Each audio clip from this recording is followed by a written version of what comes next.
ہندوستان میں مسلمانوں کی تہذیبی سطح کا جو سب سے بڑا جمالیاتی اظہار ہوا ہے وہ امیر خسرو میں ہوا ہے، اور ایک ایسی صورتحال میں جہاں مسلمان اپنی روایت کے مطابق اقلیت میں ہوتے ہوئے بھی اپنے نظریاتی وجود اور اس کے پھیلاؤ کو دیگر تہذیبی ذمہ داریوں کے ترجیح دے رہے تھے، اور اس کے نتیجے میں تضادات اور تصادم کی ایک مستقل تہذیبی فضا پیدا ہو چکی تھی۔ اس میں بالخصوص چشتیہ سلسلہ اور چشتیہ سلسلے میں خاص طور پر یہ پیر اور مرید سامنے آئے، اور انہوں نے آ کر یہ سکھایا اور یہ کر کے دکھایا کہ تہذیبوں کی تشکیل میں نظریاتی بنیاد کے علاوہ بھی انسانوں میں تعلق پیدا کرنے کی دیگر قوتیں بھی ہوتی ہیں، جنہیں کام میں لا کر نظریاتی اختلافات کو تہذیبی وحدت کے قیام میں مخل نہ ہونے دیا جائے۔ تو جیسا کہ ہم جانتے ہیں یا ہم یہ جاننے کی کوشش کر سکتے ہیں کہ دنیا میں سب سے زیادہ دیر پا تہذیبیں، یعنی تہذیب انسانی اجتماعیت کی وہ قوت ہے جس کو ہمیشہ تاریخ کا چیلنج درپیش رہتا ہے، یعنی تاریخ جو فنا کی اندھی طاقت ہے اس کے مقابلے میں انسان کا سب سے بڑا مورچہ، اس کی سب سے بڑی سپر تہذیب ہوتی ہے۔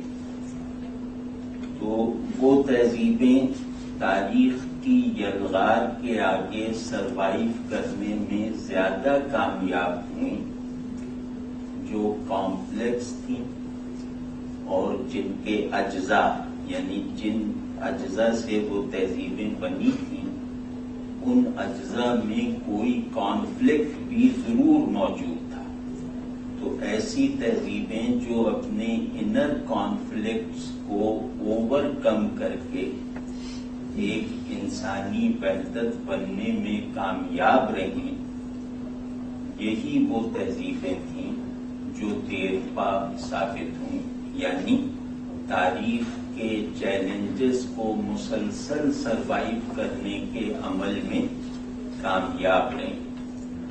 تو یہ بات کم از کم مجھے ایک فخر کے جذبے کے ساتھ محسوس ہوتی ہے کہ ہندو بھارت میں، اس سب کانٹیننٹ میں مسلمانوں نے اس طرح کی جدلیاتی تہذیب کو ایک وحدت بنا کر اسے تاریخ پر غالب رکھنے کے عمل میں مسلسل کامیابی حاصل کی۔ اور مسلم تہذیب کی اصل قوت اگر دیکھنی ہو تو وہ مسلم اکثریتی علاقوں سے ثابت نہیں ہوگی، مسلم تہذیب کی اصل قوت انڈیا میں ظاہر ہوئی ہے، ہندوستان میں ظاہر ہوئی ہے، اور اس قوت کے ظاہر نہ ہونے کی وجہ سے ہی ہمیں اسپین سے نکلنا پڑا، یعنی جس کمزوری نے ہمیں اسپین سے نکلوایا، جہاں ہمارا سیاسی غلبہ، ہماری ریاستی گرفت غالباً ہندوستان سے زیادہ مضبوط تھی، لیکن ہمیں اسپین میں دستیاب کوئی بھی قوت ہمارے سڈن انخلا سے ہمارے اچانک زوال سے روک نہیں سکی. تو اس کا سبب یہ تھا کہ وہاں مسلمانوں کی تہذیبی قوت ایک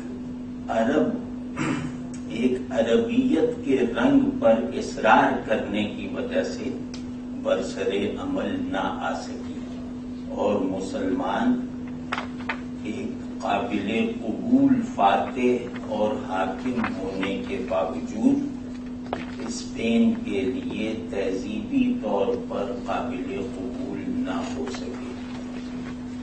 تو وہی جو لیکنگ تھی اسپین میں انگلیوں کی، وہ لیکنگ مسلمانوں کی ہندوستان میں نہیں تھی.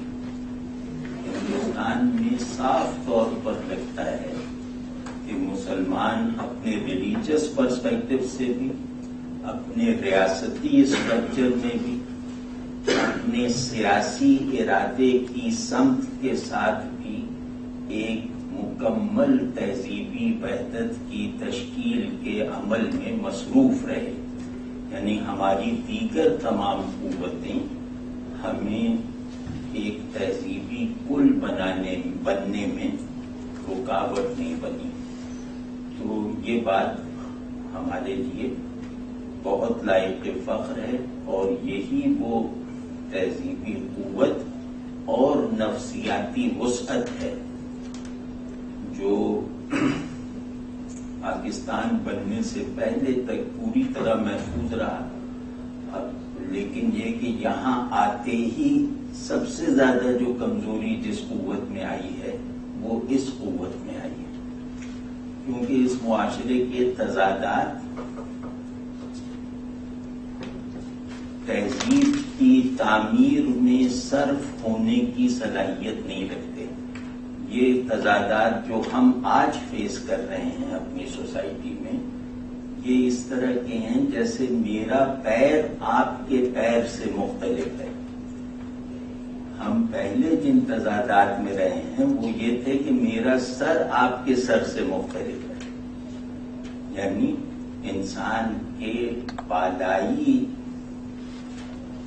ڈومینز میں تصادم جو ہے وہ پروڈکٹیو ہوتا ہے، لیکن انسان کی اسفل سطحوں پر جنگ ہمیشہ ڈسٹرکٹیو ہوتی ہے، ہمیشہ شرمندہ کرنے والی ہوتی ہے. تو ہم اب پیروں کے موازنے میں پڑ گئے ہیں، ذہنوں کا مقابلہ بند ہو چکا ہے. تو انڈین مسلمز نے اور انڈین سویلائزیشن کی کے اصل ایسنس میں وہ ہند اسلامی تہذیب تشکیل تھی جس میں سر ایک دوسرے سے ٹکرا رہے تھے، پاؤں ایک دوسرے کے ساتھ ہم قدم تھے، اور دل ایک دوسرے کے ساتھ ہم جذبہ اور ہم حال تھے. تو یہ تھی اس تہذیب کی بناوٹ جس کے ادب وغیرہ کی یعنی فنون لطیفہ کی اقلیم میں سب سے بڑے ترجمان امیر خسرو تھے. تو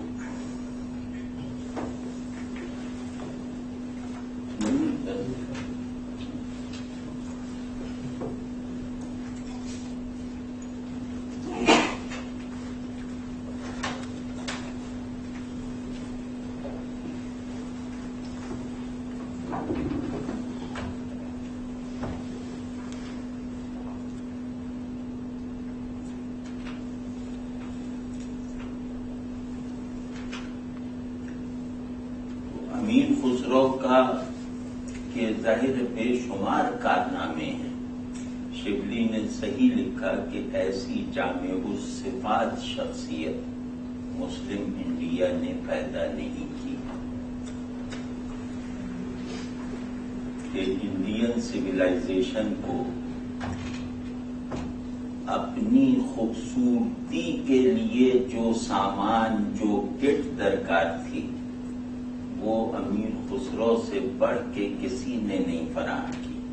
ہر تہذیب کو 3 چیزیں لازماً درکار ہوتی ہیں اپنی تشکیل کے لیے. ایک حق، ایک خیر، ایک جمال۔ تو اگر آپ ذرا سا غور کریں تو چشتیہ سلسلے کا سارا رخ اس طرف تھا کہ حق کو اس کی ٹرانسینڈنس کے ساتھ، خیر کو اس کے پھیلاؤ کے ساتھ، اور جمال کو اس کی گہرائی کے ساتھ ہندوستان کی سب سے بنیادی تہذیبی قدریں بنا دیا جائے۔ تو ویسے ہی میں کہہ رہا ہوں، اس میں نام دوسرے بھی لیے جا سکتے ہیں، لیکن اس طرح کہہ رہا ہوں کہ جیسے خواجہ معین الدین چشتی تھے، انہوں نے حق کو بطور ٹرانسینڈنس گویا ہندوستان میں ایک ٹھنڈی ہوا کی طرح پھیلا دیا۔ ان کے مرید کے مرید کے مرید خواجہ نظام الدین اولیاء رحمۃ اللہ علیہ، انہوں نے خیر کو معاشرے کا نفسیاتی چلن بنا کر دکھا دیا۔ یعنی حق جو ہے وہ تہذیبی روح کی ضرورت ہے۔ آپ ذرا سا مشاہدہ کریں تو خواجہ معین الدین چشتی کا اصل کام یہ ہے کہ انہوں نے حق کو ہندوستان کی تہذیبی روح بننے کا ایک بہت کشادہ راستہ فراہم کر دیا۔ تو خیر جو ہے وہ تہذیب کی نفسیاتی ضرورت ہے، خیر، بھلائی، اچھائی، ورچو۔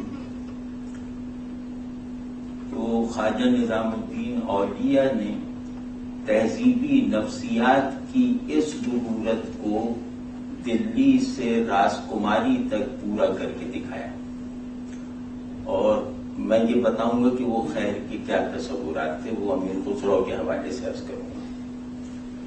ایک چیز رہتی تھی، ایک چیز کا خلا ابھی باقی تھا، وہ خلا یہ تھا کہ ہر تہذیب ایک آنکھ رکھتی ہے اور اپنی تسکین کے لیے اپنے ہی اندر کچھ مناظر چاہتی ہے۔ ہر تہذیب ایک سیلف بیوٹیفیکیشن چاہتی ہے۔ خیر جیسے سیلف جسٹیفیکیشن اس کو دیتا ہے، حق تہذیب کو سیلف ریئلائزیشن دیتا ہے، لیکن تہذیب کا ایک تقاضا ہوتا ہے سیلف بیوٹیفیکیشن۔ وہ بیوٹیفائر نہیں آیا تھا، وہ بیوٹیفائر امیر خسرو تھے۔ امیر خسرو نے اس تہذیب کی تمام جمالیاتی ضرورتیں پوری کر دی۔ تو ایسے شخص کے بارے میں اس امید کے ساتھ گفتگو کرنا کہ ہم اس کی شخصیت اور اس کے کاموں کے ہر پہلو کی طرف مفصل اشارہ کر دیں گے، یہ خیال خام ہے۔ یعنی امیر خسرو کی کے ڈسپلنز جو ہیں، وہ چاہے نالج میں ہوں چاہے پوئٹکس میں ہوں، صرف ان کی تعداد گنوانے میں خاصا وقت لگ سکتا ہے۔ اور تو میں نے یہ سوچا کہ ایک تو یہ کہ خسرو کی تہذیبی اہمیت کو فوکس کر کے ان کی شاعری کے بعض بڑے کارناموں کو سامنے لا کر ہم کچھ گفتگو کرنے کی کوشش کریں، اور باقی رہی ان کی زندگی، ان کے واقعات، ان کے سوانح، تو وہ خسرو پر بہت کچھ لکھا جا چکا ہے، وہ ہم کہیں سے بھی دیکھ سکتے ہیں۔ خسرو کی بایوگرافی پہ خاصا کام ہوا ہے۔ تو تھوڑا سا اپنی تسکین کے لیے میں کچھ ان کی زندگی سے شروع کرتا ہوں، اور اس کے بعد ایک ترتیب سے ان کی بعض بڑے کارناموں کی طرف رخ کروں گا۔ امیر خسرو باپ کی طرف سے خالص ترک تھے۔ یہ لاچین ایک شاخ ہے ترکوں کی، جو ترکی اور آذربائیجان وغیرہ کے علاقے میں پائے جاتے تھے، اور تجارت اور سپہ گری میں خصوصیت رکھتے تھے، یعنی یا تو بڑے تاجر تھے یا بڑے فوجی تھے.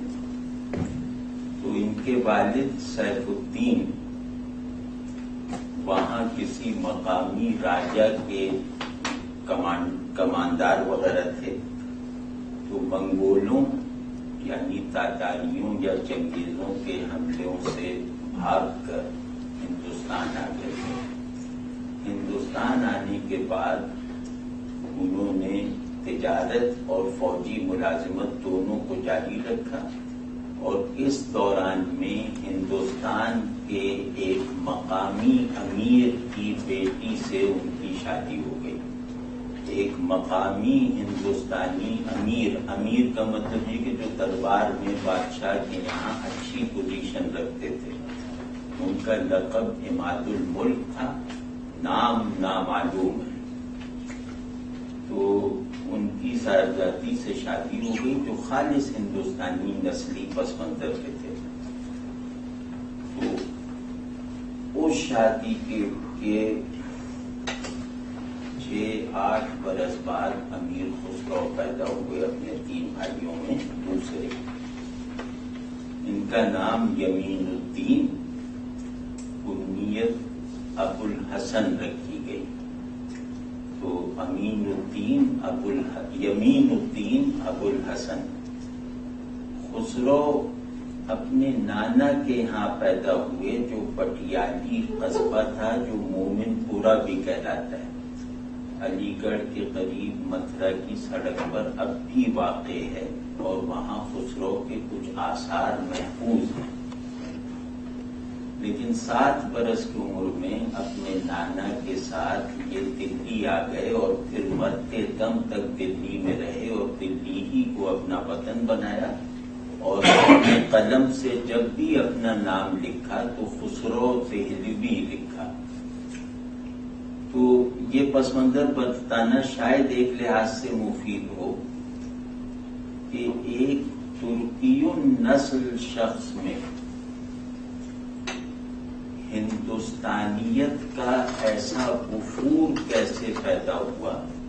اس کا ایک سبب اس بات سے شاید واضح ہو جائے کہ وہ اپنی ماں کی طرف سے خالص ہندوستانی تھے، اپنے باپ کی طرف سے خالص ترک تھے. باپ ان کے پڑھے لکھے نہیں تھے.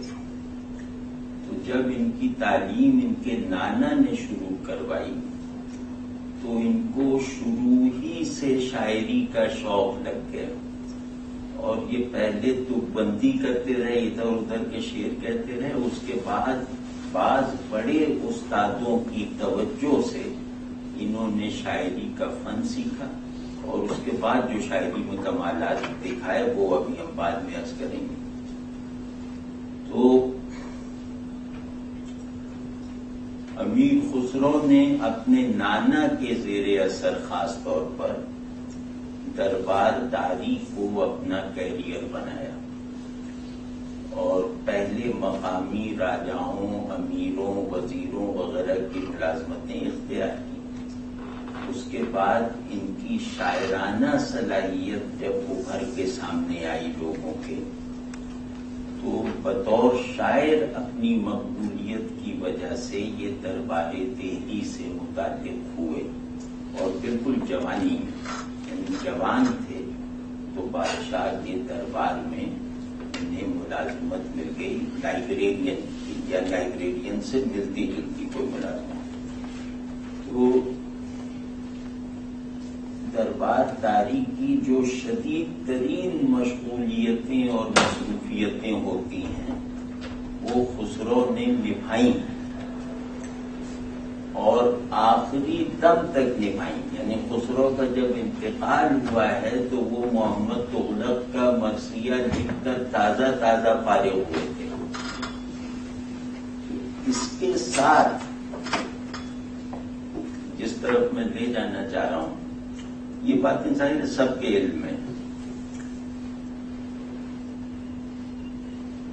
یہ نہیں معلوم کہ کب، لیکن یہ معلوم ہے کہ اپنی جوانی میں مطلب 30 برس کی عمر سے پہلے امیر خسرو کا تعارف خواجہ نظام الدین اولیاء سے ہو گیا. یہ بات مطلب ہم سب کو یاد رکھنی چاہیے خسرو کے اندر سیر کرتے ہوئے کہ خسرو کے تمام جمالیاتی پوٹینشیلز وہ بے معنی رہ جاتے اگر حضرت نظام الدین اولیاء سے ان کا تعلق نہ پیدا ہوا ہوتا. وہ بھی ہم ابھی رفتہ رفتہ انشاءاللہ دیکھیں گے. نظام الدین اولیاء رحمۃ اللہ علیہ سے ان کے تعلق میں یہ پہلے ملے تو ان پر اتنا اثر نہیں ہوا، لیکن نظام الدین اولیاء ان کی محبت میں گرفتار ہو گئے.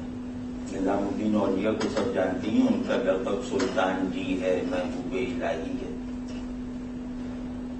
تو کچھ مدت بعد سے جب خسرو نے نظام الدین اولیاء صاحب کی خانقاہ میں ایک مرید کی حیثیت سے جانا شروع کیا تو اس بیعت نے ان کا جو سورس آف انسپریشن تھا وہ ان پر منکشف کر دیا. 30-32 سال کی عمر کے بعد خسرو کے جو کارنامے ہیں یہ وہ کارنامے ہیں جن کی بنیاد پر آج ہم انہیں یاد کرتے ہیں، جن کی بنیاد پر وہ طوفیے ہند اور خاقانیے ہند وغیرہ کہلاتے ہیں.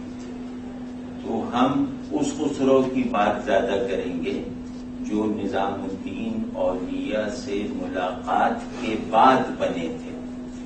اس سے پہلے کی باتیں جو ہیں وہ شاید تحقیقی نقطۂ نظر سے کچھ کام آئیں، لیکن خسرو کو سمجھنے میں زیادہ کردار ان کا نہیں ہے. تو اب میں خسرو کے اپنی دانش میں نچلے درجے کے کارناموں سے اوپر اٹھتے اٹھتے ان کے بہت بڑے کارنامے کی طرف جانے کی کوشش کروں گا.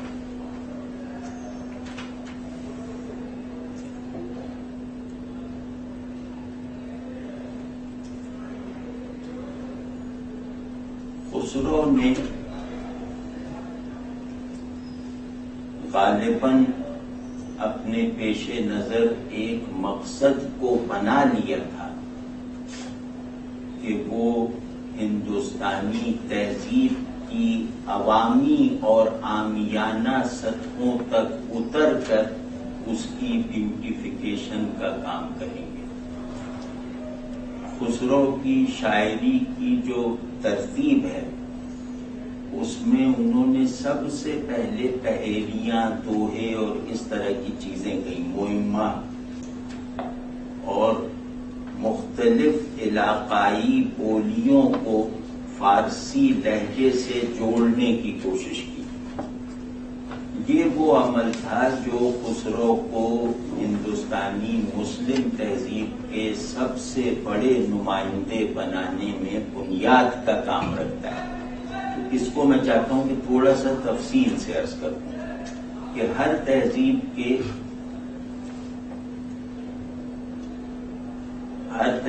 کا ایک آرگینک اسٹرکچر ہوتا ہے.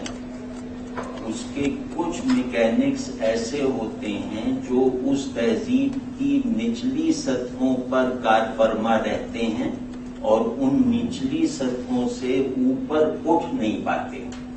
ہر تہذیب جیسے انسانوں کی طرح اپنے پاؤں بھی رکھتی ہے. تو خسرو نے تہذیب کی ان گری ہوئی سطحوں کو اپنی جمالیاتی فکر اور اپنی جذبہ انسانیت کے وفور کا موضوع بنایا.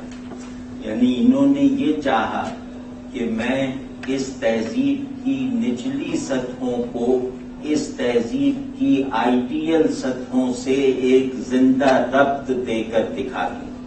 تو یہی وجہ ہے کہ انہوں نے ہندوستان میں بولی جانے والی آدھی سے زیادہ زبانوں کو اپنی شاعری میں استعمال کیا اور ان بولیوں کو، کھڑی بولی ہو، برج بھاشا ہو یا ہندوی کے دیگر لہجے ہوں، بہت ہی مقامی ڈائلیکٹس ہوں، ان سب کو ملا کر فارسی کے ساتھ ان کی پیوند کاری کی کوشش کی، اور یہ کوشش کوئی 2-4 نظموں یا 2-4 چیزوں تک محدود نہیں ہے، یہ کوشش سینکڑوں چیزوں کی تخلیق کا سبب بنی۔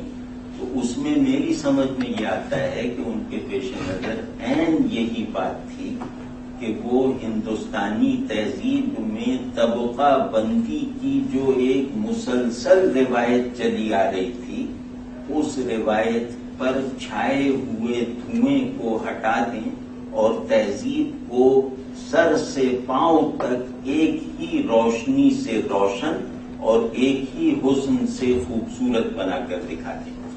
تو جن چیزوں کو تہذیبیں اپنے آئیڈیلز کی خوبصورتی کے لیے استعمال کرتی ہیں، انہی چیزوں کو، اسی سامان آرائش کو خسرو نے عام زندگی کی عمومی ترین سطحوں کو رنگین بنانے کے لیے صرف کیا۔ اور میری رائے میں البیرونی کے بعد ہندی سویلائزیشن کے جوہر تک رسائی کا یہ دوسرا واقعہ تھا۔ البیرونی ہندی تہذیب کے قلب تک جہاں تک اترا تھا وہ تھیوری بنا کر رہ گیا۔ خسرو نے اس تھیوری کو ایکچوئلائز کر دیا، یعنی ہندی مسلم تہذیب کا تھیورسٹ البیرونی تھا۔ خسرو نے آ کے البیرونی کے آئیڈیلز کو ایکچوئلائز کر دیا۔ یہ بہت ہی بڑی بات ہے۔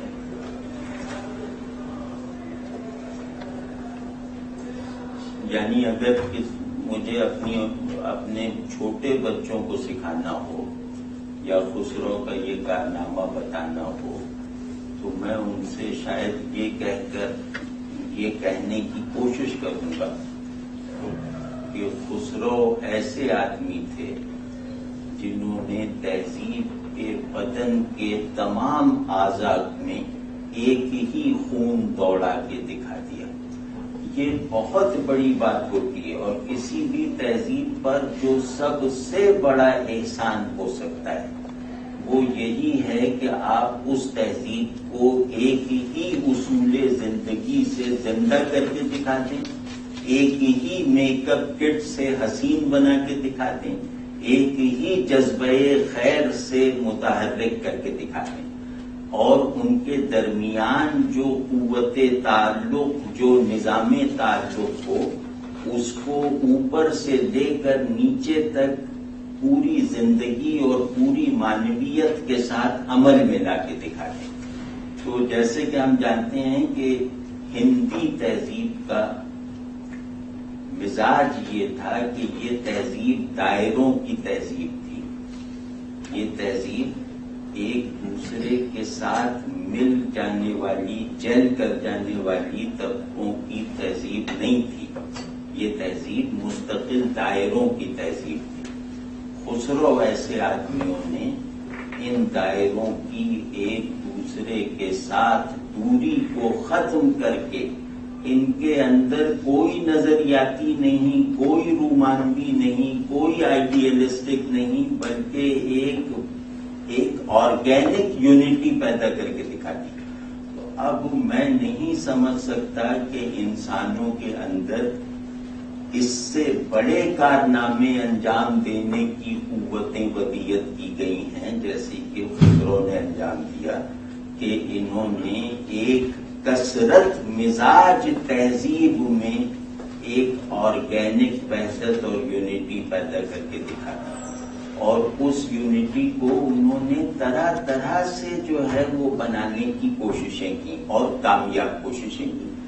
ایک کوشش تھی کہ مختلف طبقوں کی نفسیات کے مشترکہ عناصر کو دریافت کرنا، یہ ایک موضوع ہے، اور کاش ہمارے یہاں بھی ڈرائنگ بھی ایسے لوگ پیدا ہوتے تو ہمارے بہت سے جو اوجھل ہیروز ہیں وہ سامنے آ جاتے، ہم پر اپنی تہذیب کی بناوٹ کھل جاتی، لیکن نہیں ہو سکا۔ خیر،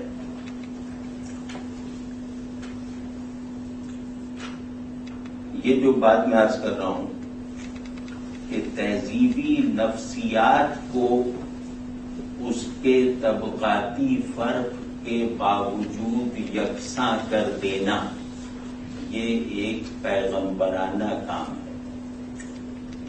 تہذیبیں کچھ اعلیٰ اور ادنا اور متوسط طبقات کا مجموعہ ہوتی، اور وہ طبقات اپنے طبقے کی حیثیت سے مختلف نفسیاتی عوامل اور آئیڈیلز رکھتے ہیں۔ یہ مطلب سامنے کی بات ہے۔ ایک آدمی آتا ہے اور وہ آ کے کہتا ہے کہ نہیں، طبقاتی تقسیم تہذیبی نفسیات کی اکائی بنانے میں رکاوٹ نہیں ہے، میں بنا کے دکھا دیتا ہوں۔ تو خسرو وہی آدمی تھے، اور میری رائے میں تاریخ ہندوستان کے پہلے آدمی تھے جنہوں نے ہندی تہذیب کے دوریوں پر مبنی نظام تعلق کو قربت کی کشش سے ایک ہو جانے کا رجحان پیدا کر دینے والے دائروں کا نظام بنا کے دکھا دیا۔ تو وہ جو میں عرض کر رہا تھا کہ پہلی شرط ہوتی ہے تہذیبی وحدت کے لیے، یہ نہیں ہوتی کہ ہماری زبان ایک ہے، ہمارا علاقہ ایک ہے، ہماری نسل ایک ہے، یا ہمارا نظریہ ایک ہے۔ یہ مختلف قوموں سے مل کر بننے والی تہذیب میں اصول وحدت نہیں بن سکتے۔ کوئی بھی نظریاتی آئیڈیل اصول وحدت نہیں بن سکتا۔ کوئی بھی فوکسڈ ریفرنٹ جو دریدہ کی زبان میں، وہ پورے ٹیکسٹ کا احاطہ نہیں کر سکتا۔ اس کے لیے درکار تھی نفسیاتی وحدت۔ نفسیات کہتے ہیں پسند اور ناپسند کی قوت کو، کہ مجھے چیزوں کو اچھا لگنے کا نظام اور چیزوں کو برا لگنے کا قاعدہ ہماری تہذیب کے تمام افراد میں مشترک ہو جائے، تو اس کو کہیں گے کہ اس تہذیب نے اپنی وحدت کے حقیقی ترین سبب کو دریافت کر لیا۔ مطلب ہم کہیں کہ ہم حق پر ایک ہیں، باطل کی تعریف میں ایک ہیں، اس سے تہذیبی وحدت قائم نہیں ہوتی۔ ہم یہ کہیں کہ ہم سب ایک نظریے کے ہیں، اس سے تہذیبی وحدت واقع نہیں ہوتی۔ لیکن جب ہم کہیں کہ ہم سب کو سرخ رنگ برا لگتا ہے اور سبز رنگ اچھا لگتا ہے، تو ہم نے گویا تہذیبی وحدت کے ایک سب سے قابل اعتبار جوہر کو پکڑ لیا ہے۔ تو جیسے کہ ہم جانتے ہیں تہذیب کسے کہتے ہیں؟ تہذیب کہتے ہیں تعلق کی عادت کو۔ تعلق کی عادت کو پورا کرنا، بس یہ تہذیب ہے۔ انسان تعلق کی عادت کا نام ہے۔ اس عادت کو پورا کرنے کے وہ آسان اور قابل عمل ذرائع جیسے اپنے اندر سے اگا لیتا ہے، تو اس مجموعے کو تہذیب کہتے ہیں۔ تو یہ جو تعلق ہے، اس کی بنیاد صحیح اور غلط ہونا نہیں ہے۔ میرے آپ کے درمیان تعلق کی اصل اساس یہ تھوڑی ہے کہ میں نے کہا آپ کے خیالات بہت صحیح ہیں لہذا آج سے آپ میرے دوست ہیں، بالکل نہیں ہے۔ میرے اور آپ کے درمیان تعلق کی اصل بنیاد یہ ہے کہ آپ اور ہم ذوق ہیں۔ ہم ذوق ہونے کا مطلب یہ ہے کہ جو چیز مجھے اچھی لگتی ہے آپ کو بھی اچھی لگتی ہے، جو چیز مجھے بری محسوس ہوتی ہے اسے آپ بھی برا جانتے ہیں، یعنی برا محسوس کرتے ہیں۔ تو یہ اچھائی اور برائی ایک نفسیاتی اور جمالیاتی پرسپیکٹو میں ہے، کسی نظریاتی تناظر میں نہیں ہے۔ تو تہذیبیں جو ہیں وہ نظریے کو عمل میں لانے کی کوشش کے نتائج نہیں ہوتے۔ تہذیبیں ہمیشہ پسند اور ناپسند کے نظام میں سارے افراد کے ڈھل جانے سے پیدا ہوتی ہیں۔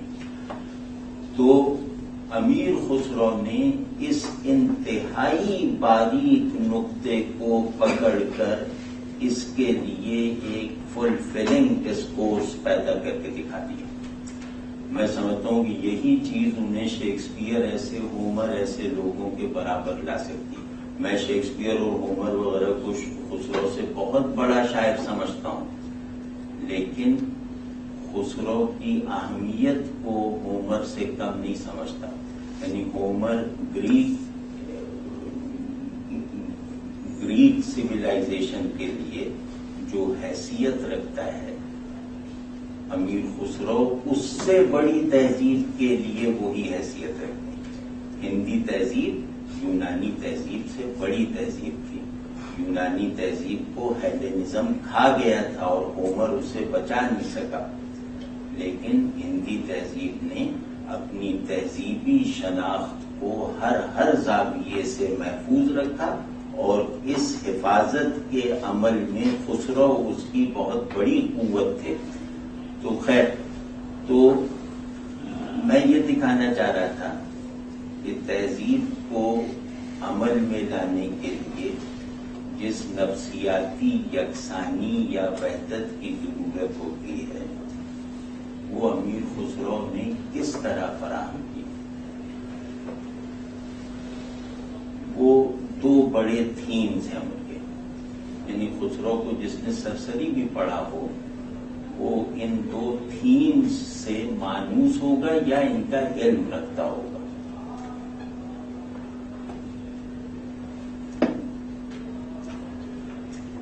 ایک تھیم ہے داستان عشق. امیر خسرو نے ہر طبقے کے منتخب کیریکٹرز کے عشق کی داستان لکھی ہے. یعنی شہزادے اور شہزادی کے عشق کا بھی قصہ لکھا ہے، اور دودھ بیچنے والے اور دودھ بیچنے والی کے عشق کا بھی قصہ لکھا ہے. یہ دراصل اس پہ غور فرمائیے گا. یعنی ہر دستیاب طبقے میں موجود عشق کی کسی داستان کو انہوں نے ورسیفائی کیا یا اس کو تخلیق کیا خود سے. آپ ذرا گزر کے دیکھیے، مثال کے طور پہ لیلا مجنون، سب سے چھوٹی مثنوی ان کی لیلا مجنون ہے، یا دول رانی اور وہ کیا نام ہے اس کا، خضر خان. یہ بہت لمبی مثنوی ہے. دول رانی اور خضر خان ایک شہزادے اور شہزادی کی محبت کا قصہ ہے جو تقریباً 4000 شعروں پر ہے، جو شہزادے صاحب کی فرمائش پہ لکھا گیا اور خضر خان کی فرمائش. اور دوسرے جو اس کا جو گجر اور گجری کا قصہ ہے جو امیر خسرو نے لکھا ہے، آپ کو پہلی نظر میں لگے گا کہ اس عشق کی باہر والی سچویشن، اس عشق کا خارجی ماحول تو مختلف ہے، اس عشق کی روح یعنی اس کے احوال ایک جیسے ہیں. یعنی عاشق شہزادہ ہو یا گوالا ہو، ایک جیسے احوال سے گزر رہا ہے، اور محبوب شہزادی ہو یا گوالن ہو، وہ ایک جیسے احوال اس پر بیت رہے ہیں. اور یہی نہیں بلکہ گوالن کے حسن کے تمام اوصاف وہ شہزادی میں دکھا رہے ہیں، اور گوالے کی عاشقانہ بے چارگی کے تمام مناظر وہ شہزادے کو بطور عاشق بنا کر اس میں ڈال رہے ہیں. اسی طرح دوسرا جو ان کا تھیم ہے وہ ہے ہندوستان میں موجود رسوم و رواج، بہت لوکل سطحوں پہ بھی ہندوستان میں موجود چیزیں، ان کی تحسین. ہندوستان نے اپنا اتنا بڑا عاشق کبھی نہیں پیدا کیا. امیر خسرو کا دوسرا بڑا محبوب ہندوستان تھا. پہلا محبوب خواجہ نظام الدین اولیاء تھے، دوسرا محبوب یعنی یہ بر صغیر. اب ہندوستان کہنا خطرے سے خالی نہیں ہے، تو اب کہنا چاہیے بر صغیر، تو یہ سب کانٹیننٹ.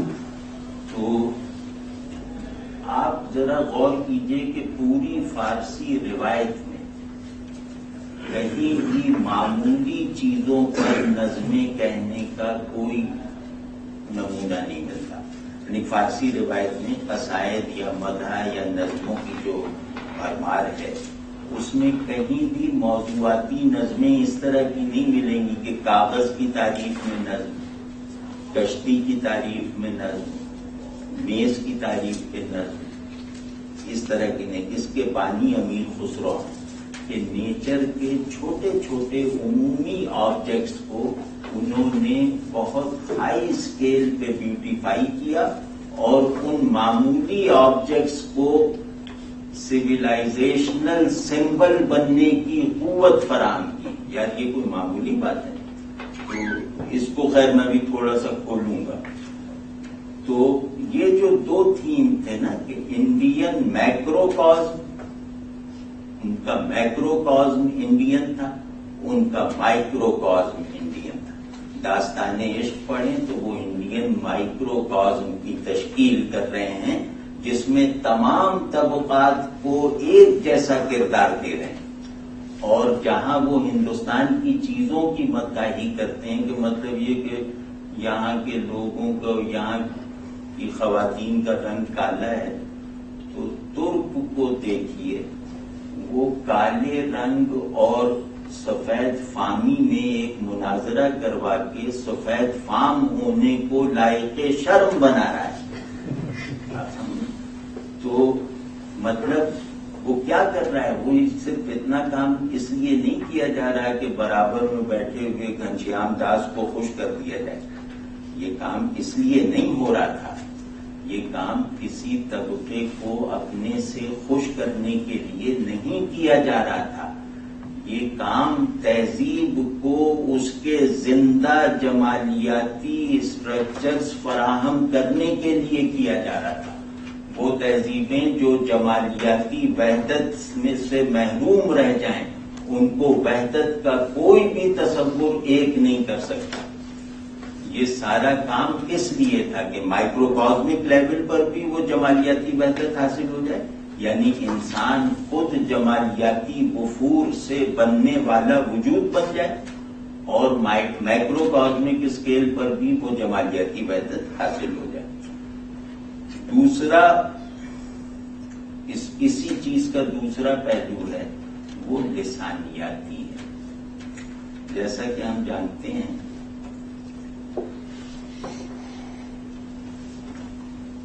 کہ ہر تہذیب کا سب سے گہرا جو مرکز ہے وہ اس تہذیب کی زبان ہوتی ہے. جو تہذیب اپنی زبان پر استوار رہنا بھول جائے اس کو کسی کی دستگیری کھڑا نہیں کر سکتی. لفظ یعنی ہر تہذیب اپنے باطن سے لفظ اگلتی ہے، چیزیں اور نوکریاں اور بازار اور کارخانے نہیں اگلتی. ہر تہذیب کا کل اثاثہ اس کے الفاظ ہوتے ہیں. تو جو تہذیب اپنے الفاظ کو جنریٹ کرنے میں سست پڑ جائے، جس تہذیب کا لسانی نظام خراب ہو جائے، وہ تہذیب چاہے سب سے زیادہ طاقتور ہو فوجی لحاظ سے، چاہے سب سے زیادہ خوشحال ہو معاشی اعتبار سے، وہ سروائیو نہیں کر سکتی، کیونکہ وہ اپنے بیسک ایلیمنٹ، بیسک کوالیفیکیشن سے محروم رہ گئی ہے. وہ ہے انسانیت کا ہونا. یعنی تہذیب کی بیسک کوالیفیکیشن یہ ہے کہ وہ انسانی ہو. انسانی ہونے کے لیے ضروری ہے کہ وہ لوگو سینٹرک ہو، وہ لفظ پر اساس رکھتی ہو. واضح ہے یہ بات. جو تہذیبوں کا سب سے مضبوط جو مرکز ہے وہ ہے لفظ. تو امیر خسرو چیز کے لوگو ضمیر میں داخل ہو کے تہذیب کے وہاں مختلف زبانوں اور بولیوں کو ان کے مراتب کے فرق کے باوجود سنتھیسائز کر رہے ہیں. یعنی آپ نے وہ پڑھے نہیں کہ لطیفیہ کو جو میں نہ دیکھوں تو کیسے کاٹوں اندھیری رتیاں. اس میں جو فارسی کے فریزز ہیں وہ فارسی کے فریزز لفظی طور پر ہیں، اپنے فلو میں ہندی بن گئے ہیں. یعنی انہوں نے فارسی پرشین فلو کو ہندی فلو بنا دیا اور ان سے احساسات پیدا کرنے کے پورے احساسات پیدا کرنے کے سارے انداز کو ہندی بنا دیا. تو یہ امیر خسرو کا ایک بڑا کارنامہ ہے کہ انہوں نے تہذیب کی انر سنتھسائزیشن کی، تہذیب کی ری لینگویجائزیشن، تہذیب کو ری لینگویٹ کیا. شملہ میں معافی چاہوں گا، میں ایک میٹنگ چھوڑ کے آیا تھا آپ کا دیدار کرنے کے لیے، پھر انشاءاللہ حاضر ہوگا. بہت معافی چاہوں گا. نہیں بلکہ اچھا وہ یاد دلا دیا، ہم تھوڑا سا اثر کا وقفہ کر لیں. بہت امام میں آپ جیسے کہیں گے ویسے کریں. امام کو ساتھ لائیں. نہیں کوئی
ایجوکیشن یونیورسٹی ساری دوست نے حافظ شاہ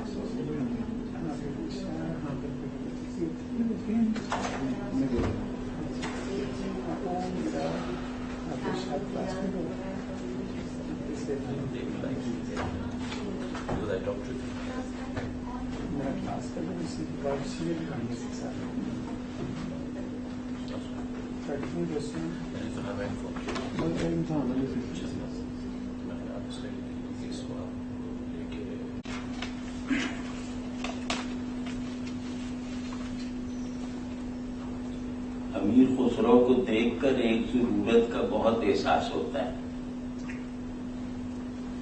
کہ انسان کی اصل طاقت محبت ہے. مطلب اس دعوے کو ثابت کرنا بہت آسان ہو جاتا ہے امیر خسرو کو دیکھ کر، کیونکہ محبت ہی ہے جو حق کو یا میرے کمٹمنٹس کو یا میرے آئیڈیلز کو میرے لیے نہ صرف یہ کہ پرکشش بناتی ہے بلکہ فلفلنگ بھی بناتی ہے. آئیڈیل وہ ہے جس تک ہاتھ نہ پہنچ سکے، جس تک میرا ہاتھ کبھی نہ پہنچے، وہ میرے لیے پرکشش ہو جائے اور میری سیرابی کا واحد ذریعہ بن جائے، فلفلنگ ہو جائے. یہ بہت بڑی اچیومنٹ ہے اور یہ محبت کے بغیر نہیں حاصل ہو سکتی. محبت ہے جو غائب رہنے کو حاضر ہو جانا بنا دیتی ہے. یعنی محبت میں غیاب ایبسنس بھی ایک فلو آف پریزنس رکھتی ہے. تو انسان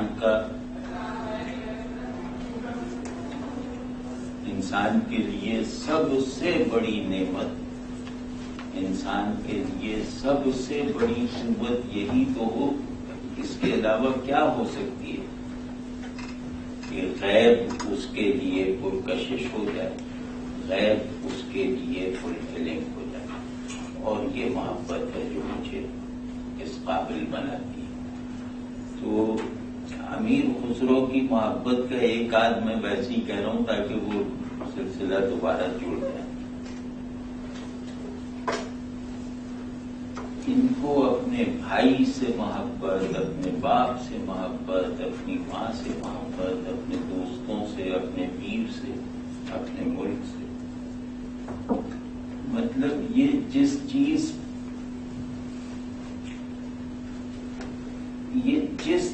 سے تعلق پیدا کرتے تھے اس چیز کی تحویل میں چلے جاتے تھے.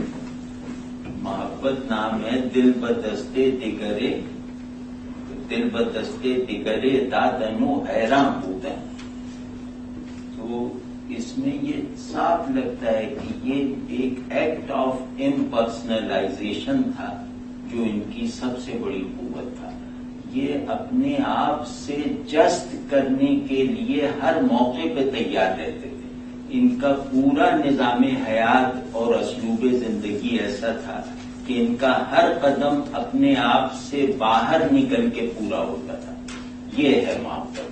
محبت گویا اپنے آپ کو چھوڑتے رہنے کا نام ہے جس کے مطابق امیر خسرو نے ساری زندگی گزار دی.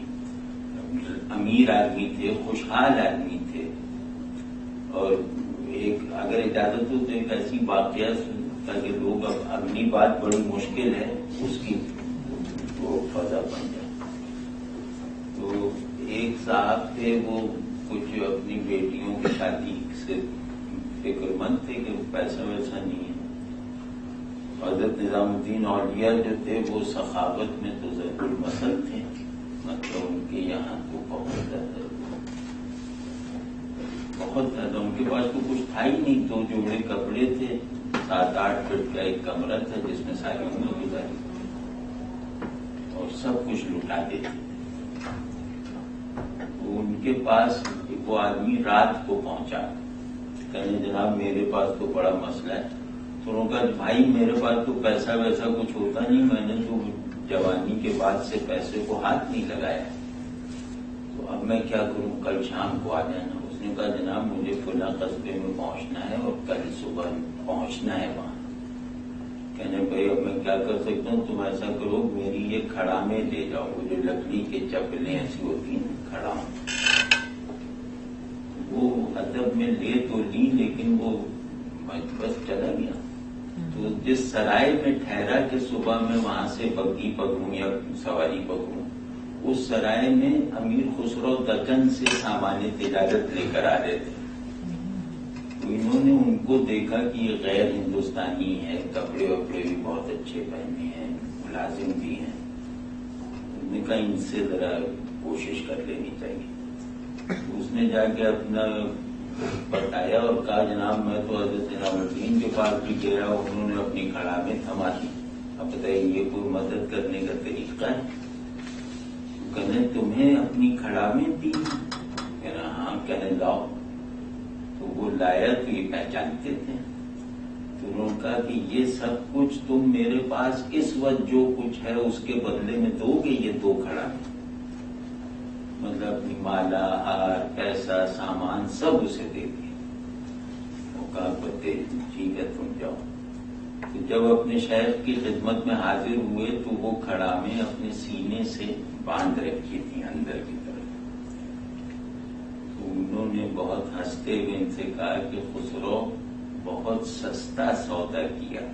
تو مطلب اس مزاج کے آدمی تھے اور اس مزاج میں پرورش پائی تھی، تو یہ ان کا ظاہر ہے کہ یہ ان کی محبت ہی تھی جس نے اس تہذیب کو ایک رہنے میں بڑی مدد فراہم کی۔ اچھا، دوسرا جو اب میں تھوڑی ایک آدھ کوئی مشکل بات بھی کہنے کی اجازت ہے، کیونکہ بڑی بات میں اب دشواری یہ کہ بڑی بات ہمیشہ مشکل ہوتی ہے، اب اس کو کیا کریں۔ تو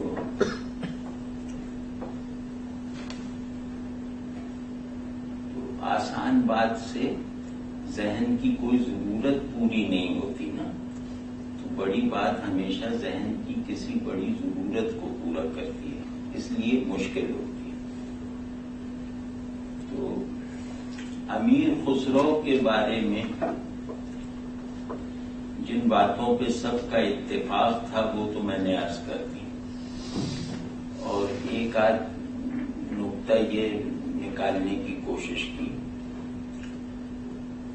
کہ جو ان کے تہذیبی کارناموں کو اپریشیٹ کرنے میں مددگار ہو۔ لیکن ایک چیز جو ان کے بارے میں مشہور ہے وہ میری رائے میں غلط ہے۔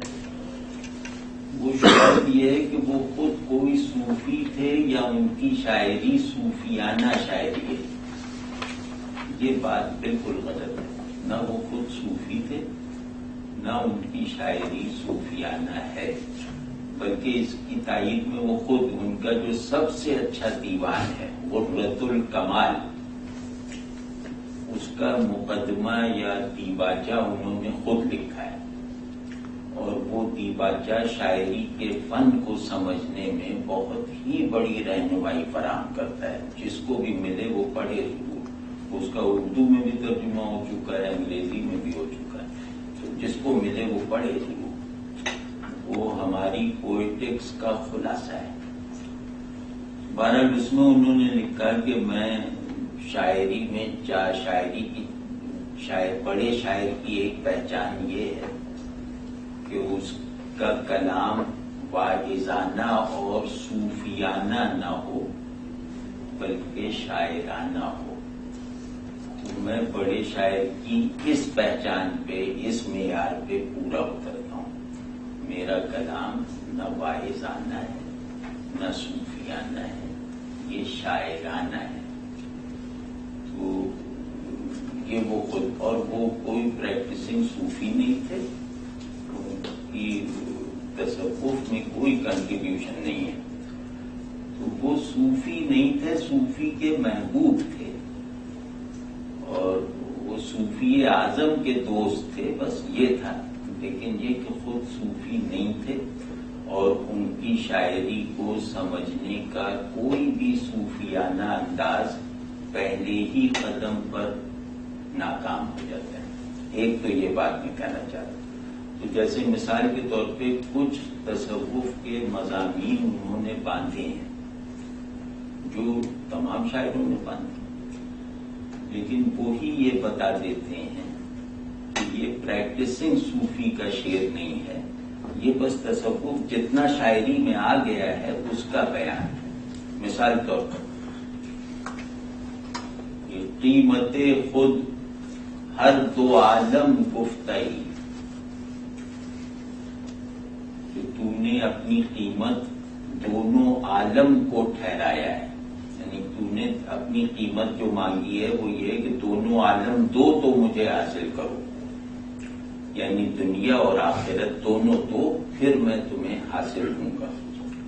قیمت خود ہر دو عالم گفتئی، اب یہ بالکل صوفیانہ تھیم ہے، یہ بہت گہرا صوفی تھیم ہے۔ اس کا مطلب یہ ہے کہ اللہ دنیا اور جنت کو چھوڑ دینے کے بغیر حاصل نہیں ہوگا۔ جس کا مطلوب جنت ہے وہ اللہ تک نہیں پہنچے گا، جہاں مطلوب ہے وہیں تک پہنچ کے روکو گے تم۔ تو اللہ کیونکہ جنت سے بھی ماورا ہے، لہذا اس تک پہنچنے کے لیے جنت کو بھی چھوڑنا ہوگا۔ یہ صوفی تھیم ہے، یہاں تک تو بالکل ٹھیک ہے۔ اب اگلا مصرع یہ بتا دیتا ہے کہ یہ کسی باعمل صوفی کا شعر نہیں ہے، اگلے ہی مصرے میں کھل جاتا ہے، وہ ہے نرخ بالا کن کے ارزانی ہنوز، کہ اپنی قیمت زیادہ کر دے کیونکہ تو اب بھی بہت سستا ہے۔ تو اس کا مطلب ہے کہ یہ محبوب ڈیوائن نہیں ہے، ہیومن ہے۔ تو تصوف میں محبوب ظاہر ہے ڈیوائن ہے، ہیومن نہیں۔ تو اس طرح کی اور چیزیں، یا جیسے وہ فلسفہ تصوف ظاہر بہت جانتے ہوں گے، یہ وہ چیز تھی جو ذرا سی مشکل ہے، جو اب میں کہنے جا رہا ہوں۔ ابھی تک کوئی مشکل بات نہیں کی ہے۔ ان کا ایک شعر ہے جو فلاسفی آف تصوف کا ایک بڑا تھیم ہے، تو اس تھیم کے بیان میں تو کمی رہ گئی ہے، لیکن اس مضمون کو جتنی خوبصورتی درکار تھی، جیسا سمبولک در و بست چاہیے تھا، وہ خسرو نے شاید پہلی مرتبہ فراہم کیا۔ تو خسرو نے تصوف کی روح میں داخل ہوئے بغیر تصوف کے جسم کو جس آرائش کی ضرورت تھی وہ کر کے دکھا دی۔ یہ بہت بڑی بات ہے، اور اسی وجہ سے وہ چشتی سلسلے کے آفیشل شاعر ہوئے، کہ چشتی سلسلے کو اپنی ظاہری آرائش کے لیے جو چیزیں درکار تھیں وہ خسرو نے انہیں فراہم کر دی۔ تو اب دیکھیے شعر دیکھیے کہ دریائے شہادت چن نہنگے لا برارت سر، فارسی تو آپ کو آتی ہے نا؟ نہیں آتی یار۔ دریائے شہادت چن نہنگے لا برارت سر، شہادت کہتے ہیں ورلڈ آف پریزنس کو، جو نظر آنے والی دنیا ہے، جس کی بنیاد ہی نظر آنے پر ہو۔ تو کہ جب نظر آنے والی دنیا کے یعنی پریزنس کے دریا سے جب لا کے مگر مچھ نے سر اٹھایا، لا یعنی absolute negation, principle of negation کو لا کہتے ہیں، ٹھیک ہے نا؟ کہ جب ڈومین آف افرمیشن میں پرنسپل آف نیگیشن نے اپنا چہرہ دکھایا، تو تیمم فرض گردد نوح را در عین طوفانش، تو نوح پر تیمم کرنا فرض ہو گیا عین طوفان میں، یعنی کشتی نوح میں نوح پر فرض ہو گیا کہ وہ اس طوفان اور دریا کے پانی سے وضو نہ کریں بلکہ تیمم کریں، یعنی دریائے شہادت کے پانی کا ہر استعمال ممنوع ہو گیا جیسے ہی نہنگ لا نے اپنا سر بلند کیا۔ تو اس کے لیے جو خوبصورتی ہے، اس کا بیان تو صوفیوں کے یہاں بہت بڑا مل جائے گا، کہ انسان کی ضرورت ہے اس دنیا میں کہ وہ جذبہ لا کے ساتھ دنیا میں رہے اور غفور اللہ کے ساتھ جنت میں داخل ہو، یہ صوفیانہ وہ ہے۔ لیکن یہ کہ اس کی عقلی تفصیلات، اس کی عرفانی ناسٹک باریکیاں وہ تو بہت جگہوں پہ مل جائیں گی، لیکن اس کو جس سطح کی خوبصورتی درکار تھی بیان ہونے کے لیے، وہ خوبصورتی خسرو نے فراہم کر دی۔ اور آپ دیکھیں کہ اتنا بڑا ایستھیٹک ڈائلیکٹیکل پیٹرن بنا کے دکھا دیا جو پوری فارسی شاعری، عربی شاعری میں کبھی موجود نہیں تھا، کہ نوح پر تیمم فرض ہو گیا ہے عین طوفان کے بیچوں بیچ۔ یہ آئیڈیا کتنا خوبصورت ہے، اور یہ جیسے آپ کے سمجھ کی استعداد سے زیادہ آپ کے احساس کی قوت سے زیادہ ہے، یہ آپ کی بینائی سے بڑا منظر ہے۔ تو یہ جو ہے یہ خسرو کا کمال تھا۔ پہلا مصرع دوہرا دیں گے۔ دریائے شہادت چن نہنگے لا برارت سر، تیمم فرض گردد نورا در عین طوفان۔ فانش.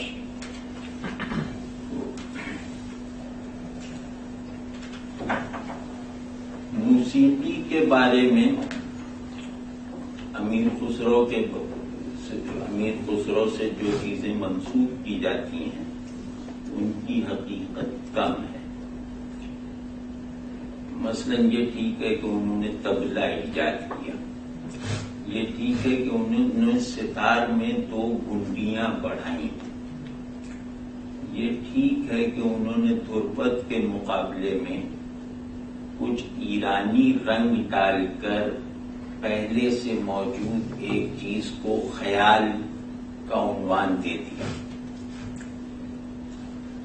تو یہ بھی ٹھیک ہے کہ بہت سے وہ جو کیا کہتے ہیں وہ جو میوزیکل وہ جو آلات، ہاں بہت سے جو میوزیکل ٹولز کیا ساز وغیرہ، ان میں انہوں نے تبدیلیاں کی جو بہتری کی طرف. طبلہ انہوں نے ایجاد کیا، بعض ہندی راگوں میں ایرانی رنگ ڈالا، بعض راگوں میں لے کو بلند اور پست کرنے کی ایک نئی پروسیڈی بنائی. یہ سب ان کی ہیں، لیکن ان کو اس درجے پہ رکھنا کہ وہ نائک تھے یہ ثابت نہیں ہے. یعنی نائک کا مطلب ہوتا ہے تانسین ہونا، مطلب نائک بہت بڑی چیز ہوتا ہے. تو جیسے مسلمانوں میں ایک جذباتیت ہے نا کہ ان کا تنکا بڑا درخت ہوتا ہے، دوسرے کا پیڑ تنکا ہوتا ہے. تو وہ اس جوش میں انہوں نے بہت سی چیزیں جیسے منسوخ کر دی. ہندی ٹریڈیشن میوزک میں دنیا کی سب سے رچ ٹریڈیشن 4000 سال سے ہے. تو اس ٹریڈیشن میں کوئی بہت ہی بنیادی انقلاب لانا وہ جب تانسین سے ممکن نہ ہوا خواہش کے باوجود تو امیر خسرو سے نہیں ہو سکتا. تو لیکن یہ کہ موسیقی میں ایرانی رنگ ڈالنا اور اس کے نتیجے میں ہند اسلامی تہذیب کی کچھ جمالیاتی قدروں کا پیدا ہو جانا یہ خسرو کا بہت ہی بڑا کارنامہ ہے. اور طبلہ جو ہے وہ ہندو میوزک کا حصہ نہیں ہے. ہندو میوزک کا پورا نظام بیٹس پر نہیں ہے. طبلے نے جو آپ کے ضرب اور بیٹ کا تاثر پیدا کیا، اس سے مطلب یہ کہ مسلمانوں کے کچھ جمالیاتی تصورات کو اس فضا میں داخل ہونے کا موقع مل گیا. تو یہ ان سب کمالات کا اقرار ہے، لیکن اس سے بڑھ کر کے خیال ایجاد ہے امیر خسرو کی، یہ بہت بڑی غلط فہمی ہے. یعنی کہ کوئی نیا راگ خسرو نے ایجاد کیا ہے یہ غلط ہے. یہ ٹھیک ہے کہ بعض نئے ساز، بعض نئے آلات انہوں نے ایجاد کیے اور بعض پرانے سازوں میں کچھ بنیادی بہتری اور تبدیلی کی، یہ بھی ٹھیک ہے. دوسرا یہ کہ انہوں نے فارسی گائکی کے کچھ آداب اور ضوابط مقرر کیے جو پوروی گائکی سے قریب ہو گئے. یہ سب ان کے کارنامے موسیقی میں. اور موسیقی میں ایک بڑا تاریخی نوعیت کا ان کا کارنامہ ہے کہ قوالی کا فن انہوں نے ایجاد کیا.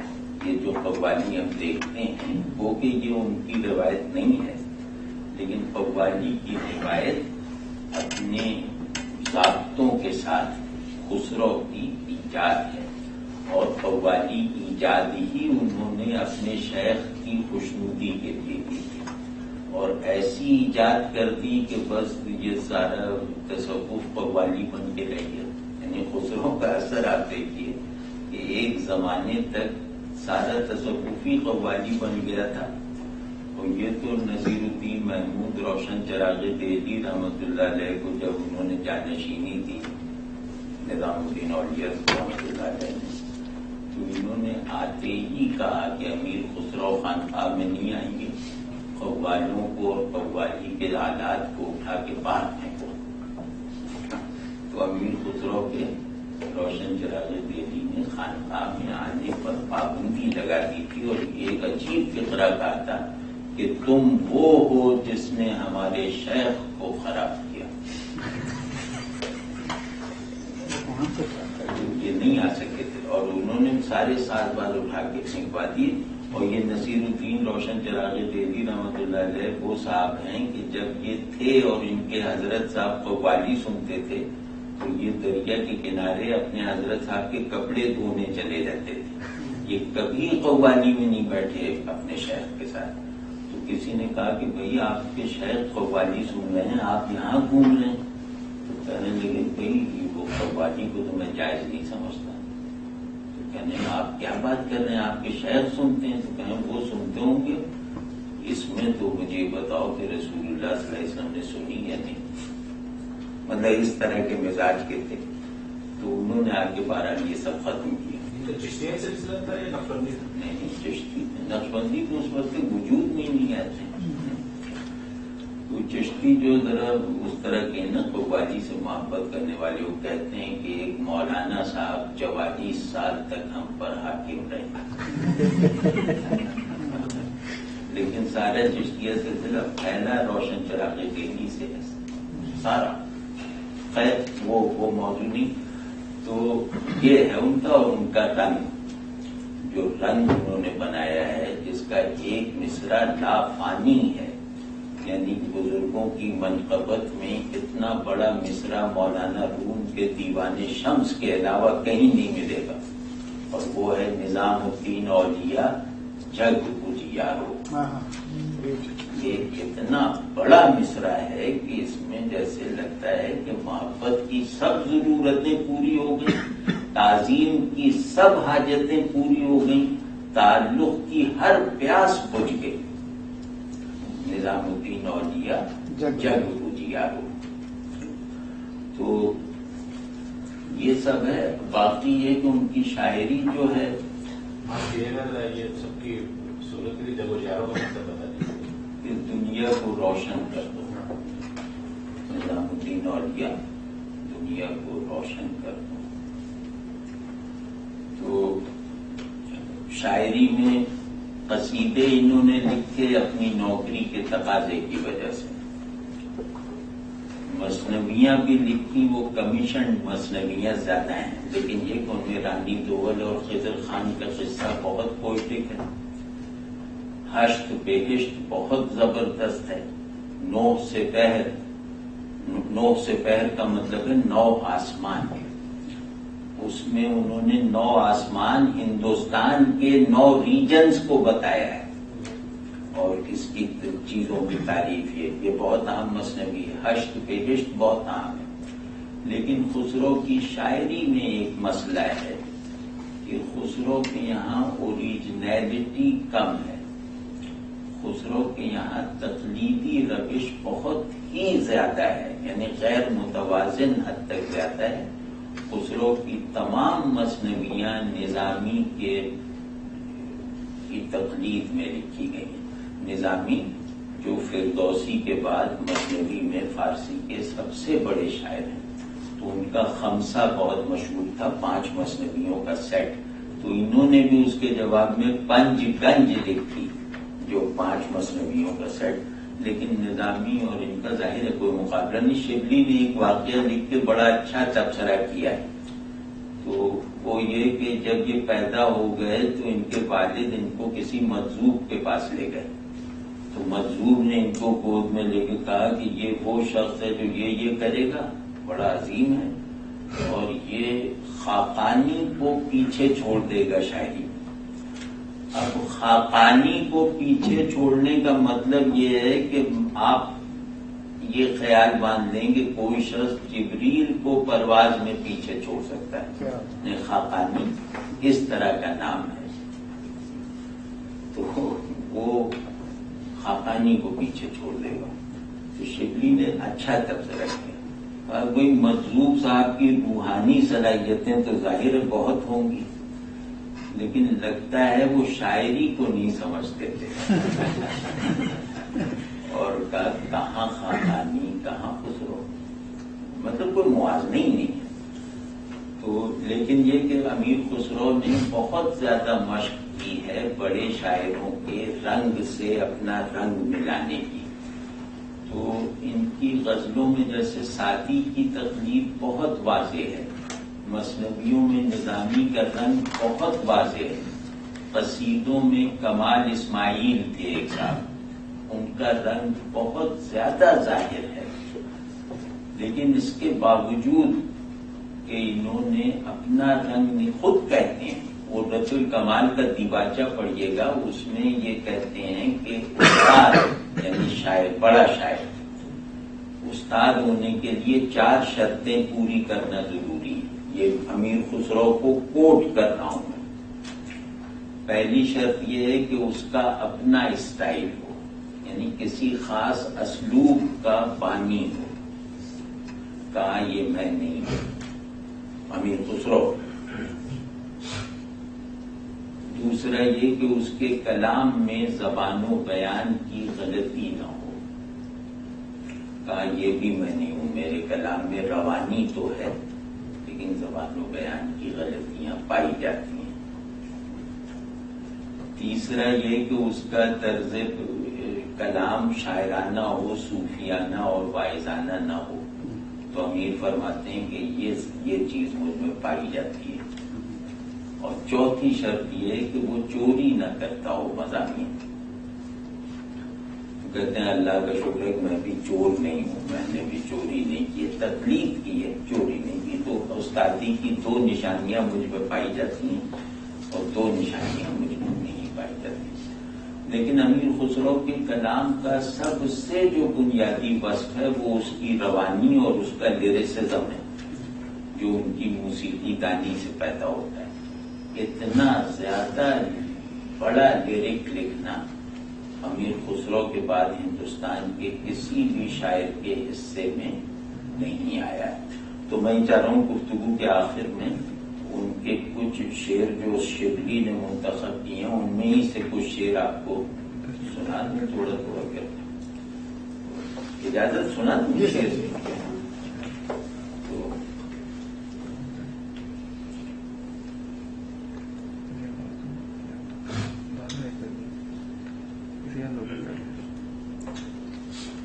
دیکھیے سادگی دیکھیے اور سادگی کا رنگ دیکھیے.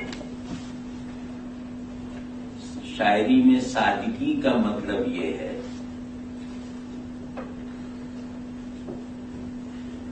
کہ آپ کو کوئی بات سمجھانے کی بجائے آپ کو کوئی چیز چکھا دی جائے، یہ سادگی ہے. اور دیکھیے کہہ رہے ہیں دوست کے بود برقراں شد. وہ جو ہمارا دوست تھا وہ تو کنارہ کر گیا، چلا گیا. وہاں صبر کے داشتم نہا شد. کہ دوست جو تھا وہ چلا گیا، صبر جو ہم میں کبھی پایا جاتا تھا وہ بھی غارت ہو گیا. اب ان 2 چیزوں میں کتنی ایک پوری جہان فراق، ایک پوری دنیائے فراق کا احاطہ کر لیا نا. کہ دوست تھا تو صبر تھا. صبر کبھی نہیں ہوتا دل میں، صبر کا واہمہ ہوتا ہے. جب تک صبر کا موقع نہیں ہے اس وقت تک ہر دل میں صبر ہے، اور لیکن جیسے ہی صبر کا موقع آئے گا تو صبر دل میں نہیں رہتا. ٹھیک ہے نا؟ تو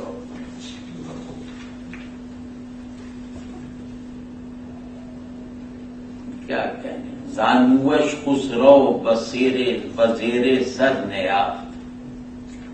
کہ اس کا زانو نہ ملا کہ خسرو اس پر سر رکھ دیتا. یعنی خسرو کو اپنا سر رکھنے کے لیے اس کا زانو نہ ملا. سر نہادہ بر سرے زانو پہ خفت. ناچار اپنے ہی زانوؤں میں سر پھنسا کر سو گیا. اس پہ نظیری کا حرف آخر ہے. اس مضمون پہ میر نے بھی کہا ہے، نظیری نے بھی کہا ہے، لیکن نظیری کا بھی حرف آخر ہے. کسز معانقہ روز وصل یابت ذوق. کہ روز وصل کے معانقے سے وہی لذت اٹھا سکتا ہے کہ چند شب سے ہم آغوش خود جدا خود دست. کہ چند راتیں خود اپنی آغوش سے دور رہ کے سوئے، اور میر نے اس کیفیت کو شاید خسرو سے بہتر مانا ہے. شاید کیا، میر ہر لحاظ سے خسرو سے بڑے شاعر ہیں. تو رونے نے رات میر کے تاثیر کچھ نہ کی، نہیں، گریے نے رات میر کے تاثیر کچھ نہ کی، گریے نے رات اس کے جو تاثیر کچھ نہ کی. ناچار میر منگوری سی مار سو رہا. یہ اس سے بہت بہتر کیفیت دیتی ہے اسے.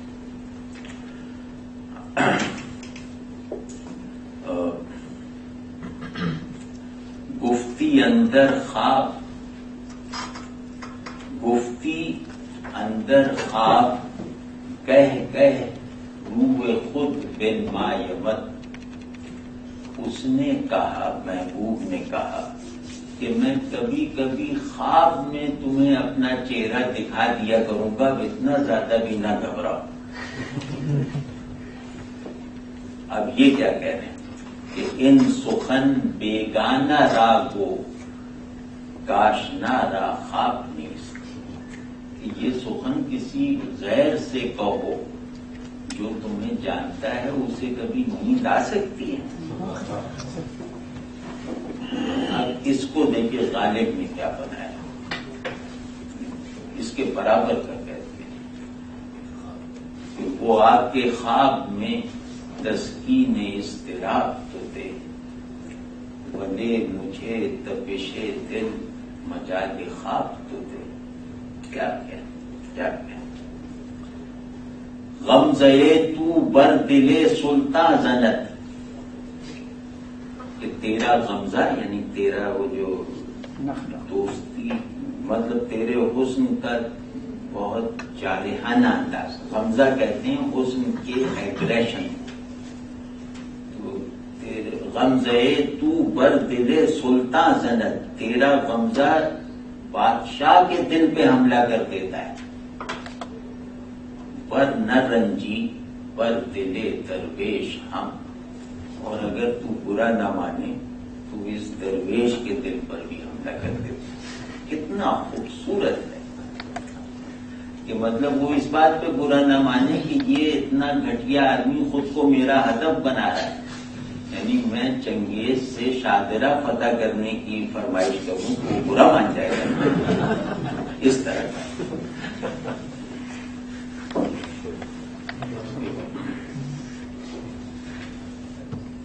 اور خیر اس میں تو بہت ہیں.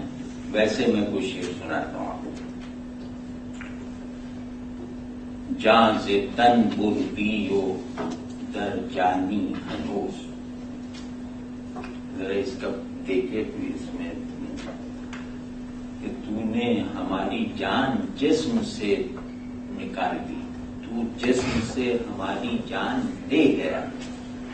در جانی ہنوز، اس کے باوجود اب بھی ہماری جان میں سمایا ہوا ہے. یہ پیراڈاکس دیکھا سر.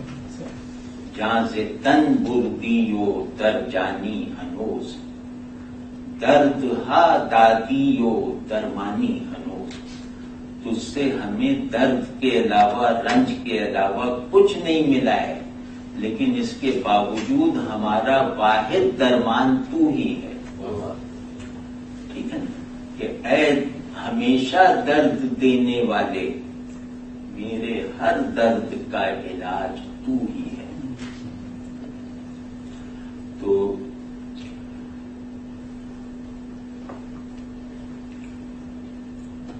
کسے نہ مان.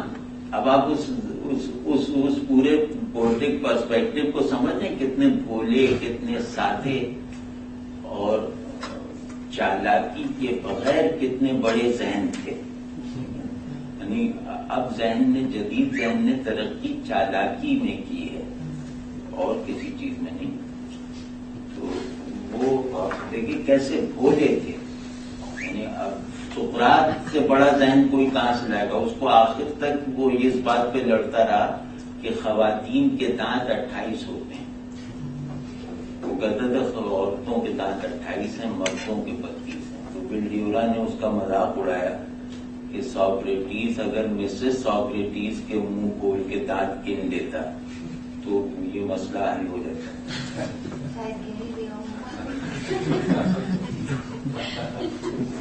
تو وہ جو ہے وہ مطلب یہ کہ اتنے بھولے لوگ تھے کہ وہ ممکن ہے سقراط کے ذہن میں یہ آیا ہی نہ، کیونکہ بڑا ذہن اپنے آئیڈیا کو چھوٹی چیز سے تصدیق نہیں کرواتا. بڑے ذہن کا تصور اتنا بڑا ہوتا ہے کہ وہ یہ میز کرسی سے اگر ویریفائی ہو جائے نا تو وہ آئیڈیا کی سطح گر جاتی ہے. تو کسے نہ مان کہ دیگر بتیغ ناز خوشی، کیا کوئی باقی ہی نہیں رہا کہ تو اپنے تیغ ناز سے اس کی گردن اڑائے. سب کو تو تم نے شہید کر ہی ڈالا، یعنی ساری دنیا گورستان بن گئی ہے تیری تیغ ناز کی وجہ سے. کہ محبوب اب گھبرایا ہوا ہے نا کہ کوئی سر اڑانے کے لیے رہا ہی نہیں، تو اس کو تسلی دے رہے ہیں کہ اب تو کوئی رہا ہی نہیں، اب کس پہ تلوار چلاؤ گے. مگر کہ زندہ کنی خلق راؤ باز خوشی. بس اب یہی صورت رہ گئی ہے کہ سب کو دوبارہ زندہ کرو اور پھر مارو. اس میں تھیری آپ نے سمجھا، وہ بھی ہے. یہ ہے کہ ہر cycle of being cycle of love ہے. جب محبوب کو عاشق نہیں ملے گا وہ دنیا کو فنا کر دے گا، پھر اسی دنیا کو اٹھائے گا نئے آداب عشق سکھا کر، نئے مظاہر محبوبیت دے کر.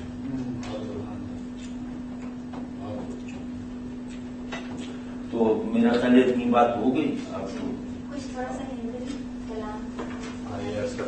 ہندوی میں اصل میں ایک مشکل ہے، میں اس میں سے دیکھ کے ہی کچھ کروں. ہندوی میں لکھا بہت برے طریقے سے. اچھا ایک جو چیز تھی نا بھائی، وہ ایک انہوں نے وہ دیا ہے،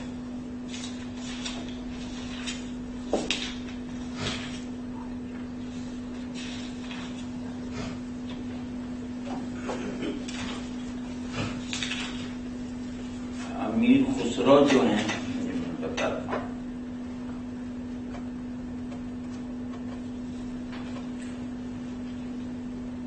ان کی والدہ اور ان کے چھوٹے بھائی، ان کا نام حسام الدین تھا، وہ ایک ہی ہفتے میں انتقال ہو گیا تھا.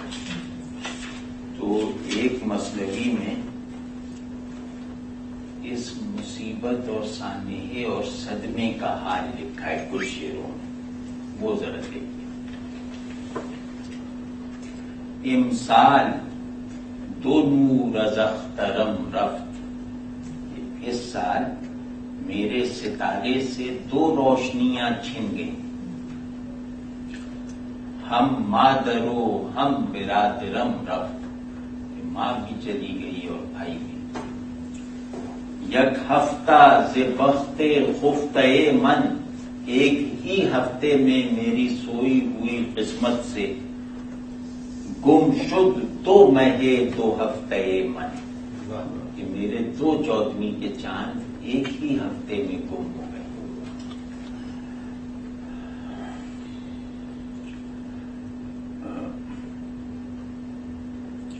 اور ہے فست تو داغ، یہ حاصل وہ ہے غم. دیکھیے کیا کہنے، ہے فست تو داغ چن منیرا، مجھ جیسے آدمی کے لیے یہ 2 داغ دے دینا افسوس کی بات ہے. افسوس کہ مجھ جیسے آدمی کو یہ 2 داغ دے دیے گئے، یعنی کہ اس کے قابل نہ تھا. یک شولہ بسست خرمنیرا، اس خرمن کے لیے تو ایک شولہ ہی بہت تھا، یہ 2 داغ مجھے دے دیے. میں وہ خرمن ہوں جو ایک ہی شعلہ فراق سے خاکستر ہو سکتا تھا، میرے لیے 2 برق ہجر نازل ہوئی. Thank you sir. ہندی کا بھی نہ پڑھوائیں تو اچھا، مجھے اعتماد نہیں رہے گا یہ وہ اب وہ ہندی اچھا یہاں وہ ایک آیت تو یاد ضرور آتا ہے. ہندوی کلام امیر خسرو کا جو ہے وہ عاشقانہ ہے اور رسومات پر مبنی ہے. ایک تو کچھ عاشقانہ کلام ہے ان کا، جو گیتوں کا آپ موجودہ فارمز میں کہہ لیں کہ گیت ہیں. وہ گیت ایسے ہیں جن میں عشق کے مختلف احوال کا اظہار ہے. یعنی جیسے میاں بیوی کا عشق ہے تو اس کے لیے مخصوص احوال اور مخصوص ماحول کا اظہار ہے. بندے اور خدا کا عشق ہے، اس کے لیے مخصوص ماحول اور مخصوص کا. خاندان کی بناوٹ میں ایک قوت عشق کار فرمائے اس کا اظہار ہے، اور موسموں کا بیان. تو اس میں امیر خسرو نے بعض بہت کمال کی چیزیں لکھی ہیں، بہت کمال کی. اسی طرح کچھ رخصتیاں ہیں، وہ بھی شاید امیر خسرو اس کے بانیوں میں سے. وہ جو شادی کے موقع پہ رخصتی گائی جاتی ہے تو کچھ رخصتیاں امیر خسرو کی ہیں. اسی طرح باقی ہندوی کلام ان کا ان کے سلسلے اور ان کے شیخ کے لیے ہے کہ رنگ لکھا، قول لکھا، ترانہ لکھا، کچھ منقبتیں لکھی اور کچھ دوہے لکھے. دوسری صنف جو انہوں نے بہت زیادہ استعمال کی وہ ہندی دوہے ہیں. دوہے سمجھتے ہیں نا، دو مصرے جو لکھے ہیں وہ. پھر تیسرا کام ہندی شاعری سے یا ہندی زبان سے انہوں نے مہمہ اور پہیلیاں لکھنے کا کیا. تو پہیلیاں آپ سمجھتے ہیں نا، پہیلیاں لکھ کے وہ اب ہنسی آتی ان پہیلیاں. پھر تیسرا ان کا ایک کام ہے بہت خاص، وہ کتاب کا نام ہے خالق باری. اس میں انہوں نے ہندوستان کی بولیوں اور فارسی الفاظ کو ملایا ہے. یعنی ہندی لفظ کا فارسی ترجمہ، فارسی لفظ کا ہندی اور پنجابی ترجمہ یہ کر کے دیا. جیسے کہ بیا برادر آؤ رے بھائی، بنشی مادر بیٹھ ری مائی. تو یہ جیسے اس کا بہت خوبصورت نظم ہے. خالق باری ایک زمانے میں گھر گھر میں پڑھی جاتی تھی. تو ہندی شاعری سے انہوں نے سارا کام جو میری سمجھ میں آتا ہے وہ یہ لیا کہ ہندوستان کو اس کے تمام رنگوں کے ساتھ محفوظ کر لیا جائے اور گلوریفائی کیا جائے اس کو. وہ ہندی آج کل کی اردو ہے. ہاں ہے کہ ان کا کلام ہے یہاں اس میں ہے. ہندی کلام میں آدھا ایسا ہے جو ان کا نہیں ہے، ان کے نام سے منسوب. یہ صورت ان کی تمام کتابوں کے بارے میں. اب جامی نے لکھا ہے کہ خسرو نے 92 کتابیں لکھی ہیں. تو خسرو کی سے ثابت ہونے والی کتابوں کی تعداد 10 سے زیادہ نہیں ہے. یا جیسے وہ جو کچھ کتابیں ہیں جو ثابت ہو چکا ہے کہ یہ الحاقی ہیں، یہ خسرو کی بھی. ہاں خالق باری کے بارے میں کنٹروورسی ہے، ابھی فیصلہ نہیں ہوا، لیکن یہاں تک ہے کہ اس میں اضافے بہت ہوئے ہیں. مولانا جامی نے کہا کہ بعد میں لکھا ہے. ہاں. اور خسرو کی دوسری جو یہ بات کہہ دیں تو تاکہ ایک مناسب خاتمہ ہو جائے کہ خسرو وہ آدمی ہیں جو اپنے مستقبل کے لیے آئیڈیل بنے شاعروں کے لیے بھی. یعنی بعد میں آنے والے ہر شاعر نے خسرو کی توصیف اور تعریف کے علاوہ کچھ نہیں کیا. وہ گویا ان کی عظمت مسلمہ عظمت بنا. صوفیوں میں ان کا نام نہیں آتا کہیں، لیکن شاعروں میں، موسیقی قوالوں میں. تو جیسے غالب نے کہا نا، پیتا ہوں دھو کے خسرو شیریں سخن کے پاؤں. جامی نے بڑا خراج عقیدت پیش کیا. اب جامی تو یہاں کے نہیں تھے، اسی طرح اور بھی. سر کیا خسرو گاتے بھی تھے سر قوالی؟ ہاں نہیں، گاتے نہیں تھے یا ساز بجاتے تھے؟ ہاں بجاتے. آپ نے فرمایا ہے کہ وہ ہندیت میں موسیقی میں تبلے کا بندہ نہیں تھا اور یہ یہاں سے آیا. تو یہ مسلمانوں کی طبیعت میں جو حرف ہے اس کی وجہ سے تبلا آیا ہے. ہر کو معتدل کیا گیا نا، وہ تبل کو تبلا کیا گیا. طبلے جنگ ہوتا تھا. ہاں وہ تبل، وہ جب نہ اٹھا مطلب پھر جب چھوٹے چھوٹے رہ گئے وہ اٹھا ہی نہیں سکتے تھے تو پھر تبلا